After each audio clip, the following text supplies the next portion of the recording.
Hey, it's Mr. Johns. Welcome back to 3D Design in SketchUp. We are just moving on now. We finished our outside windows and front door. In the case of my house, I had some sliding glass doors that I put in and a back door. Nothing fancy. Had some difficulties, just telling you, admitting, not good. My back wall, I got some issues. So I'll come back and fix that. So it's not just you. I also struggle. My wall was just not built quite correctly, and I'll fix that. Once your outside windows and doors are finished, we move on to inside doors. So you'll want to go back to styles and search default, second row, second one over, x-ray mode. So you can see where these doors are. Um, what you really want is, not sure what that is right there. Um, you don't want to do that. Why did I do that? Um, you don't want to leave just a gap. That's not really the best way to do this. I'll show you how I should do it. So if this is a doorway, I'm just going to click. I think the smartest way would be pencil tool, because I can go up 7 feet, over 3 feet, and down. Oh, it looks like these inside walls. Okay, so the inside walls in my house are not 3 feet. They're going to be 2.5 feet. So that would be what? 30 inches. So I'm going to undo that. I'm going to go over 30 inches. Now, the reason inside, ooh, not 30 feet, Mr. Johns. The reason the outside walls are 36 inches, so you can get furniture through, which is kind of inches silly because um, you have to get the furniture through the other doors as well. So it'd be nice if they were all 36 inches. Now, mine are in my house. My house was built to be handicapped accessible for a previous family. And so I'm very lucky in that way. But a lot of interior doors are 30 inches. So you have an option. I'm going to give you the choice here, whatever you think is easiest. I could simply paint this, hello, paint bucket, paint, but then I would have to do the other side as well. um, I truly believe that the easiest thing to do is to make an opening, um, and put a door back in there. And the way to do that is just a diagonal line on the outside, bink, which fills it back in solid. And the nice thing about that is now I have an inside door that matches exactly, and then paint it. So that is my preference. If you would prefer to just make two rectangles and paint them, the other advantage is it makes, as you can see, kind of uh, a frame around the door. So doors, we're not going to worry about how thick the door is. I'm not going to be that picky, but we want it to look. I wonder if I think it might just be a thin. Mine actually might be just a thin sheet, but the whole point is here, you can't really tell, right? Good enough. And so what we want to do is go through the house looking for, let's go back to x-ray mode, every opening. So let's see, what is this? Master closet. And so it looks like there's a opening here. And so the combination of x-ray mode and then turning x-ray mode off. So I'm going to go again, up. Make sure you're blue. It may not look like it's up to you. Trust the color. 7 feet. Going to go over 30 inches. Oh, that's kind of tight there on the corner, but that'll work. And so there's my closet door. Push it in. Put it on the back wall. There's my hole. Now,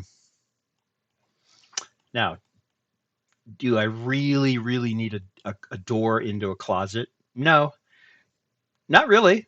So there's no evidence that there's a. I'm going to delete this so I can paint the floor later.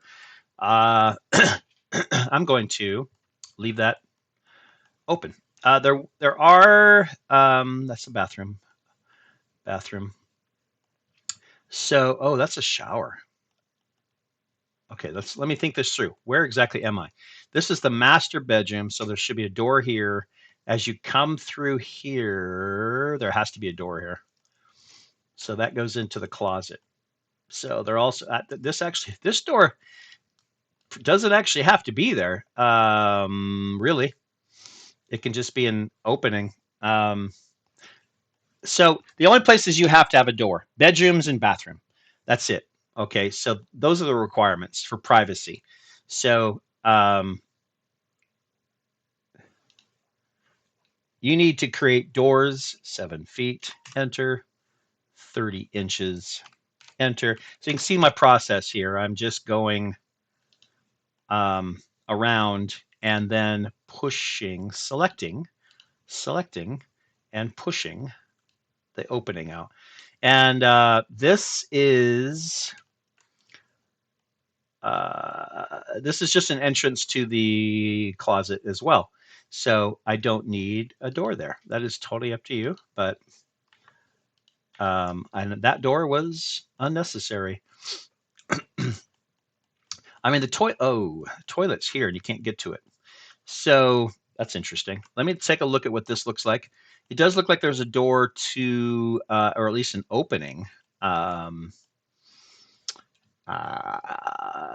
don't know if that's even really necessary. Why is there? So sometimes the toilet is separate all by itself.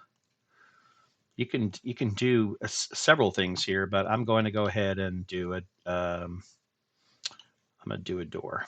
So I like to work with that off. So 7 feet, enter, 30 inches. Why is that green? Yeah, green. 30 inches, enter, down. That seems kind of big, but. And then this is just going to be an opening, no door required here. And the reason I'm taking the time to delete the little trim on the ground is so I can hopefully paint that with some tile later on. Okay, weird that there's a door into the shower, but that's okay. I need it. This is where there needs to be a door. So into the, let me just double check. Nope, that's not true. Master bedroom. So for privacy, I did the same thing here. So I did not do a good job of that. That should just be a solid deal. The door should be in the middle, which it is. So I'm going to go up 7 feet, over 30 inches, down 7 feet, blue. Then this is going to be a door. I could probably, let's just push it. Let's just push it. Push it through. There's the opening. I want a door there. Go across here, make that solid again. And then we're going to paint that brown wood color. And there's my door. Push it in a little bit, give it a little 3D-ness. It's always good to have a little 3D-ness. Paint this side also. Paint. Okay, nice. So there's my door. No doorknob yet, but going through and doing places that absolutely need a door. So this is an office. So you have to understand what the floor plan is telling you. Let me rotate so I can see. There's a bathroom in the office. That's kind of neat. So, and then this, how do you get in the office? Looking for a door. This looks weird. I don't know what that must be a door into the office. I don't see a door anyplace else. I wondered what that little, that's just weird. Okay. Well, we're going to make this a door. If you're not sure, I mean, you're the architect, you're the designer. So again, I did what I tell my students not to do. Don't just make it a gap. Oh, my wall. This is where my walls were completely messed up. Uh, so I'm embarrassed to show you how badly I did right here. Not great. Somehow my walls got messed up, and you know, all you can do is fix it. So make sure you're blue. I did not follow the colors correctly. You can see right here, blue, and it ends up way off. It's bizarre, but that's on me right there. And then this needs to go away if I can. Nope, can't. Nope, nope, nope, nope, nope. All right, well, so I've got issues to deal with just like you. So this step is adding interior doors and doorways. So if it's a doorway, just push it through, which is nice. No need to do a door. If it's a outside entrance to a bedroom like here, um, add a door. I mean, I would push it through still. That just is a quick way to do it. Push it through, paint both sides. It's a door. All right. Um, Notice that I'm not doing trim right now. I'm debating. I'm debating about that. Um, about how much detail I really expect of you. So, all right, that's what we're doing. Inside doors only, and door openings for this stage. And we're getting closer. Getting closer. Keep up the good work. Catch you next time. For now, Mr. Johns is out.